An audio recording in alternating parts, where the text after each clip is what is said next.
এজন্য আমার ভাইয়েরা, জীবনটাকে বৃথা দেয়া যাবে না, জীবনটাকে অপরাধীর পথে নেওয়া যাবে না। গুনাহ করেছি জীবনে অনেক, অপরাধ করেছি জীবনে অনেক, প্রত্যেকটা সেক্টরে গুনাহ। ঘুম থেকে উঠি গুনাহ, রাস্তায় বের হই গুনাহ, বাজারে বের হয়ে যাই গুনাহ, রাস্তাঘাটে মাঠে ঘাটে যেখানে যে অবস্থায় যেখানে থাকে শুধু গুনাহ। অথচ মালিক তো আমাদেরকে গুনাহ করতেই পৃথিবীতে পাঠান নাই। মালিক পাঠিয়েছে গোলাম, তুমি আমার গোলাম, তুমি আমার পৃথিবীতে থেকে তুমি আমার গোলামি করবা। মন চাহে জিন্দেগি করবা না রব চাহে জিন্দেগি করবা, তুমি তোমার রবের গোলামি করবা। রব্বে কারীম বলেন ওয়া'বুদ রাব্বাকা হাত্তা ইয়াতিয়াকাল ইয়াকিন।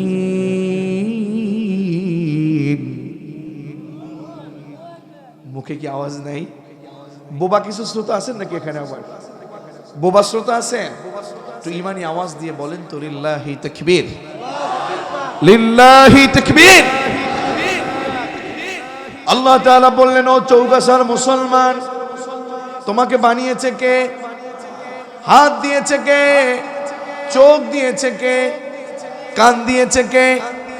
আমাকে বানিয়েছে কে? আমার জাহাঙ্গীর ভাই, আমাদের মাসুদ ভাই, আমাদের হবিবুর রহমান ভাই, আমাদের আখতার ভাই, সবাইকে একজনই বানিয়েছে। তিনি কে? জবান খুলে বলুন না তিনি কে? আপনাকে বানিয়েছে, আপনাকে পৃথিবীতে মালিক পাঠিয়েছে। আপনাকে আমাকে কিন্তু পৃথিবী থেকে একদিন বিদায় নিতে হবে, ঠিক কিনা? পৃথিবীতে কেউ চিরদিন বেঁচে থাকতে পারবে না। আমাদের ভাই আহমদ শাকিল ভাই আজ ইসলাম ধর্ম গ্রহণ করেছেন। উনি বুঝেছেন বাস্তবে যে না, এই পৃথিবীতে দুনিয়ার কোনো মানুষের গোলামি করা যাবে না। এই পৃথিবীতে আল্লাহর গোলামি বাদ দিয়ে নিজের মনের মতো জিন্দেগি করা যাবে না। সবাই সবার পূজা করতে পারে, আমরা মানুষের বানানো কোনো কিছুকে পূজা করতে পারি না। আহমদ শাকিল ভাই বুঝেছে যে এই পৃথিবী সৃষ্টি করেছেন যিনি, আমাকে সৃষ্টি করেছেন যিনি, আহমদ শাকিল ভাইকে সৃষ্টি করেছেন যিনি, আমরা তার গোলামি করব। এজন্য তিনি আজ পড়ে ফেলেছেন আশহাদু, পড়েন আশহাদু আল্লা ইলাহা ইল্লাল্লাহু ওয়া আশহাদু আন্না মুহাম্মাদান আবদুহু ওয়া রাসূলুহু। আমাদের রবকে, আমাদের রবকে, আমাদের ঈমান আর আহমদ শাকিলের ঈমান আজকে এক না। আহমদ শাকিল ইসলাম ধর্ম গ্রহণ করতে গিয়ে আজ আমরা যাকে দেখলাম আজকে নব মুসলিম, আমার আহমদ শাকিল ভাই, উনি যে ইসলাম ধর্ম গ্রহণ করলেন, ওনার এই ইসলাম ধর্ম গ্রহণে বিশ্বাস করুন, তার যে ইসলাম ধর্ম গ্রহণ হয়েছে তাকে বাবা মা আত্মীয় স্বজন ভিটা বাটি যত কিছু ছাড়তে হয়েছে, একটু দুঃখ থাকার কথা না। কারণ তার ভিতরে একজন প্রোটেকশন দেওয়ার মতো, তাকে দান করবার মতো একজন আছে। এটা বিশ্বাস করে উনি ঈমান এনেছে। কথা বলুন ঠিক কিনা? এজন্য আমার ভাইয়েরা, যেহেতু ভাই আমাদের, তাকে কেউ জোর করে নাই, উনি আমাদের ইসলাম ধর্ম গ্রহণ করেছে। উনি যদি ইসলাম ধর্ম পেয়ে উনি যদি দেখে আমাদের ভাইয়েরা চুরি করে, ডাকাতি করে, নামাজ বাদ দেয়, জেনা করে, অবৈধ পথে ইনকাম করে, তাহলে ওনার ঈমান কি কমবে নাকি বাড়বে? আমরা কেমন জানো, বাপের বাড়ির ফরাজ যেমন করে পায়, সেই ফরাজ পাবার মতো আমাদের বাবা মুসলমান ছিল, দাদা মুসলমান ছিল, নানা মুসলমান ছিল, মা মুসলমান ছিল। সে কারণে কেমন করে আমরাও যেন মুসলমান, আমরাও মুসলিম ইসলাম পেয়েছি, কিন্তু এই ইসলাম না পেলে সেখান থেকে উঠে এসে ইসলাম ধর্ম গ্রহণ করার মধ্যে অনেক ত্যাগ তিতিক্ষা আছে না নাই? জবান খুলে ইমানি আওয়াজ দিয়ে বলেন আছে না নাই? আপনি আল্লাহর জমিনে এখানে এই মুহূর্তে গোলামি করবার জন্য আপনি এখানে বসেছেন। আমার জাহাঙ্গীর ভাই কত কষ্ট করে তাদের যুবকদেরকে নিয়ে, আমাদের মাসুদ ভাই, আমাদের হাফেজ সাহেব ভাইকে নিয়ে কত চমৎকার করে এই প্রোগ্রামের অ্যারেঞ্জ করেছে, ম্যানেজ করেছে, সুন্দর আয়োজন করেছে। এই সুন্দর আয়োজন যা করতো, এটা যদি কোরআনের প্রোগ্রাম না হয়, গানের মঞ্চ হতো, এটা একটা স্কুল মাঠই থাকতো। আজকের সকালেও এটা স্কুল মাঠ ছিল, কিন্তু এখন এই মুহূর্তে রবের যে হাবিব আমাদের নবী মুহাম্মদুর রাসূলুল্লাহ সাল্লাল্লাহু তার ঘোষণা মতে এই মুহূর্তে আপনি স্কুল মাঠে বসে নাই, এই মুহূর্তে আপনি জান্নাতের বাগানে বসে আছেন। পড়েন সুবহানাল্লাহ, জবান খুলে বলুন সুবহানাল্লাহ। আমরা চিরজীবন যেন জান্নাতে আমল করতে পারি, মরে গেল যেন জান্নাতে যেতে পারি, এমন আশা আমাদের আছে নাকি নাই? কার কার আছে? রবকে দেখায় একটু দুই হাত তুলেন তো। লিল্লাহি তাকবীর, লিল্লাহি তাকবীর। আল্লাহ আমাদের হাতগুলো কবুল করেন, পড়েন আমিন। আমার যশোরের মুসলমানেরা, আমার ভাইয়েরা, আমার বন্ধুগণ, ও আমার কলিজার টুকরা জাহাঙ্গীর, ও মাসুদ ভাই, ও আমার বড় ভাই হাবিব ভাই, আমাদের আক্তার ভাই, আমাদের তরিকুল ভাই, আমি আপনাদেরকে ভালোবেসে শ্রদ্ধা নিয়ে বলছি, আমরা আজকের এই প্রোগ্রামকে বৃথা যেতে দেব না। আমরা অন্যায়কে ছেড়ে, অপরাধকে ছেড়ে আমরা কোরআনের পথে ফিরে যেতে চাই, ঠিক কিনা বলুন? এজন্য রব্বে কারীম বলেন, ওয়া'বুদ রাব্বাকা হাত্তা ইয়াতিয়াকাল ইয়াকিন।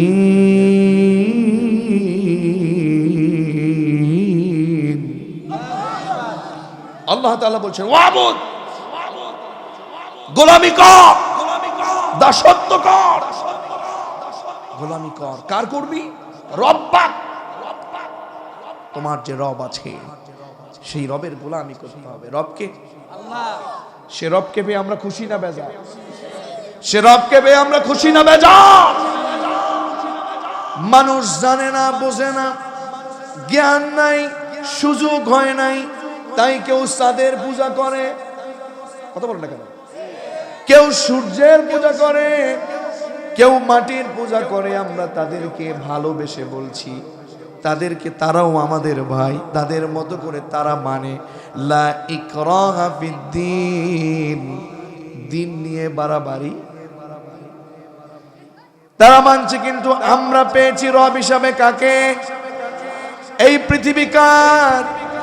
আমরা কার? আমাদের রবকে। সব উনি, ওনার গোলামি যদি আমরা করি, আমাদের ভিতরে যদি কোনো অভাব হয়, আমাদের ভিতরে যদি কোনো বিপদ হয়, আমাদের কোনো ভয় নাই, কারণ উনি আমাদের পরীক্ষার জন্য এক সময় অভাবে, এক সময় বিপদে, এক সময় আমাদেরকে পরীক্ষার মধ্যে ফেলবেন। সুতরাং আমরা পরীক্ষায় যদি পড়ি, দেখেন আপনাকে আমি বলছি, মালিক আপনাকে পরীক্ষা করছে, হবিবকে ছেড়ে দেয়, হবিব তুমি যাও দেখি কত দূর যেতে পারো। যেহেতু উনি আমাদের রব, উনি আমাদের রব, উনি আমাদের আল্লাহ, যেহেতু ওনার হাতে আমরা আছি, যদি কোনোভাবে পড়ে যেতে চাই, আমাদেরকে টেনে উপরে উঠাবেন কে? সুতরাং আমাদের তো ভয় নাই, আমাদের কোনো চিন্তা নাই। আমরা ঈমান এনে সোনার উপরে আমাদের জীবন যাবে, রক্ত যাবে, পরিবার যাবে, তারপরেও একমাত্র একজনের পথে অবিচল থাকতে হবে। চিৎকার মেরে বলুন, তিনি কে?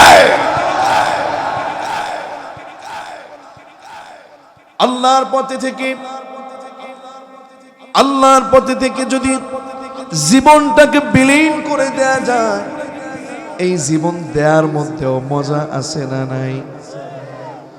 খুবাইব খাব্বাব জীবন দিয়েছে কার জন্যে? সুমাইয়া জীবন দিয়েছে কার জন্যে? আমির হামজা জীবন দিয়েছে কার জন্যে? আল্লাহর জন্য জীবন দিয়েছে। আর যারা ইমানদার তারা কখনো বাতিলকে ভয় পায় না, তারা আল্লাহর জন্য জীবন দিতে প্রস্তুত, তাকে সর্বদাই হাসি মুখে জীবন দিয়ে দেয়। কারণ এই পৃথিবী থেকে বিদায় নিলেই সাথে সাথে জান্নাত দিয়ে দিবে কে? বাতিলেরা তোমরা চোখ রাঙাও। ইসলামের প্রতি অবিচল থাকতে গিয়ে হুবাইব, খাব্বাব, ওমর আর উসমান জীবনকে ত্যাগ করেছে। আমরাও যারা ওমর আলী উসমানের উত্তরসূরি আছি, আমরা কোন রাম বাম নাস্তিকদের পায়তারা কিংবা ষড়যন্ত্রকে ভয় পাই না। আমরা ওমর আলী উসমানের উত্তরসূরি হয়ে যাবার কারণে আল্লাহর জন্য জীবন দিতে প্রস্তুত, রক্ত দিতে প্রস্তুত, পরিবার ত্যাগ করতে প্রস্তুত। তারপরে আমরা ঈমান বিক্রি করব না। এমন কোন কোন গোলাম আছেন আল্লাহর জমিনে জান্নাতের বাগান থেকে আপনাকে দুহাত তুলে দেখায় দেয়।